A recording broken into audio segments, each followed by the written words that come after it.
Welcome back. It's Flowing with the Bennies pregnancy vlog. So, I'm officially 23 weeks pregnant now. I feel really good. I'm not as tired as I thought I would be, but I am tired. So the last video I told you guys that I was going to get a maternity massage, which was amazing. I made a short about it. I haven't posted it yet, but I'll make sure that I do. Sorry, I'm putting the fan on. So when you're pregnant, you should always drink a lot of water anyway, but before and after you get the maternity massage, you need to drink like a lot of water because it pulls toxins and stuff out of your body, and you should make sure that you're like a gallon of water, a lot of water, to make sure that you're fully hydrated and feeling good after the process is done. So for my massage, it started out like you lay on your back first, and then you go from one side to the other side, but they made me super comfortable. They gave me extra pillows. They had a bed where the top and the feet, the head part and the feet part could be elevated, and that made it so comfortable. I mean, I fell asleep at the end, I'm not gonna lie. So I'm kind of hoping I can get one more maternity massage before I have the baby, but we're coming into the holiday time.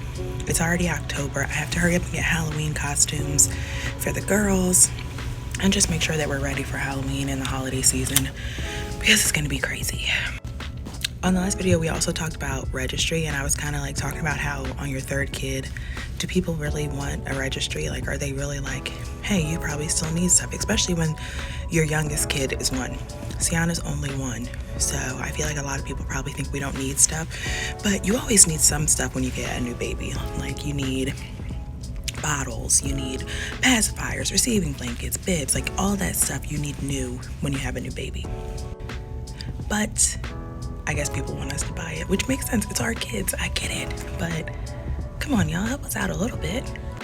So I also told you guys I was going to talk about some of our favorite things that we have gotten throughout our different pregnancies. So the first thing that I'm going to talk about is the Baby Brezza. Baby Brezza is it's like a Keurig for formula. So basically, you put the formula in the top, there's a water tank in the back, you select how many ounces, you select how warm you want the milk, push the button, it does all the mixing for you. It was a godsend. The only thing I will let people know is, like, when Sienna came home from the hospital, she was only on 1 ounce of formula. The Baby Brezza starts at 2. So initially we could not use it until she worked her way up to 2 ounces, but to me that wasn't even that big of a deal because that happened pretty quick for her. Another thing I would always recommend is a carrier that you can wear on your body. The type depends on you.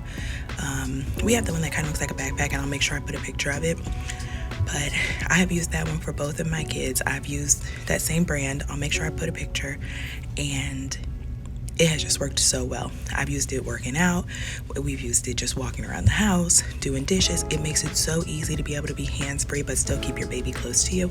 So I definitely recommend that you get some type of carrier, whichever kind you prefer, but I'll put the one that we use. The next thing that I fell in love with Sienna was Pop Yum bottles. Pop Yum bottles are the bottles, I'll insert a picture. These bottles have the formula section up top and the water section down the bottom, so that if you're going somewhere, you're gonna be out of the house for a long time, it keeps your formula and your water separated, and then you just squeeze the sides and it drops the formula into the water, and it's perfect because with Cadence, initially she was breastfed, and then afterwards we used to like take the milk in a Ziploc or a Tupperware container, and it was just the most annoying thing. With this one, it comes with a little scoop and everything, a little funnel on top. You put your formula in where the nipple is. There's a little button, a little thing that goes underneath and seals it up, and then you put the water down the bottom. So then once you're ready to make that bottle, you just squeeze it and mix the formula. It is so perfect. Pop Yum bottles, I recommend them to any and everyone that's gonna formula feed. The next thing I would recommend, especially for babies of color, is satin crib sheets initially. You know, when babies are first born, they do a lot of head rubbing, and a lot of babies get that bald spot in the back of their head. Cadence had a really, really bad bald spot in the back of her head, and Sienna, thankfully, she didn't get that bald spot, and that was because at that point I had learned about the satin crib sheets, and I think I have a picture of Sienna on the satin crib sheets that I'll put in here. But the satin crib sheets made it so good that when she would sleep, and even if she was rubbing the back of her head, since it was satin, it protected her hair and it kept her head safe. And Cadence not Kaden, sorry, Sienna had really bad cradle cap, and so it was really hard to keep her skin like feeling healthy and looking good at first. For a while, it was like maybe 6 months she had really bad cradle cap.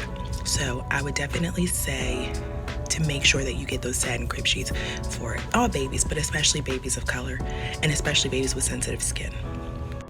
The next thing I would recommend is some type of a swing or a rocker type of thing, because when we first had Cadence, she was really early. Cadence was 8 weeks early and she was only 3 pounds.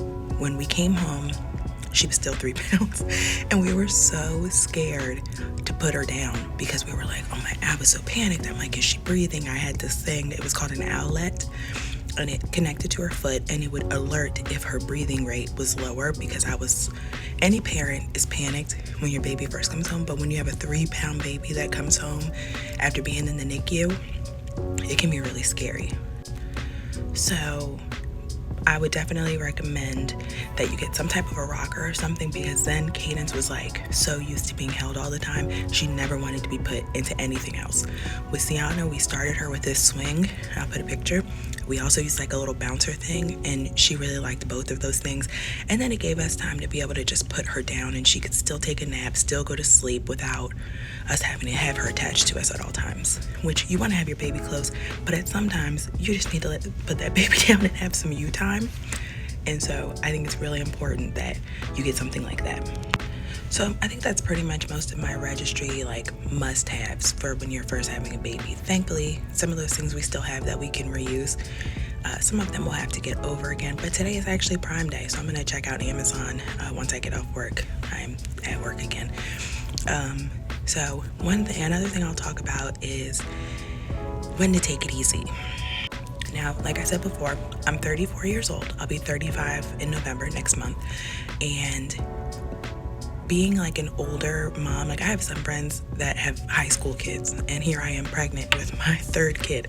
So one thing I would think about is like, especially if you're an older mom, but really for any mom, is making sure that you take time to yourself. I am a full-on helicopter mom. I'm super overprotective. My kids don't go anywhere that I'm not, or unless I'm at work. Other than that, my kids are with me. Me and Clarence, Cadence is almost 5 years old. Me and Clarence have been on 2 dates where my sister watched Cadence. Sienna wasn't even born at that point. So I have a really hard time detaching, but I feel like a part of being a good parent is that you have self-care, and you have to make time for yourself. A lot of times I feel guilty if I take time away from my kids, because quality time is also my love language.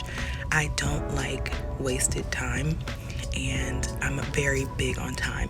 And so I don't like to be away from my kids ever. But one thing that you have to do is, if you're feeling tired, because I do get tired, my feet get tired and my back hurts, take time for yourself. Go detach. Thankfully, I have a great, amazing, the best husband in the world. He will do anything for me, anything for our kids. Take time, go take a bubble bath, take a long hot shower, go watch a show that you want to watch by yourself. Go on a drive by yourself if you just want the peace and quiet. Sometimes I just want to get in the car and I don't want to listen to edited music. I want to curse with the music. I want to have a good time listening to my music without my kids worrying what my kids are listening to. So sometimes you have to do for you, because if you don't, nobody else is going to prioritize you. So really excited. I'm hoping that other people will look at this vlog and it'll help you to feel empowered. It would help you be more connected with somebody in your pregnancy, because I'm going through the same things you're going through, and vice versa. And I'm just excited to be going through this journey again and having my final child and my first son. So I'm really excited about it. So thank you guys for watching. I'm gonna try to keep doing this once a week. Hopefully I can keep it up as I keep going along and as we get into the holidays too. So make sure you like and subscribe. Again, thank you for watching. This is Flowing with the Bennies.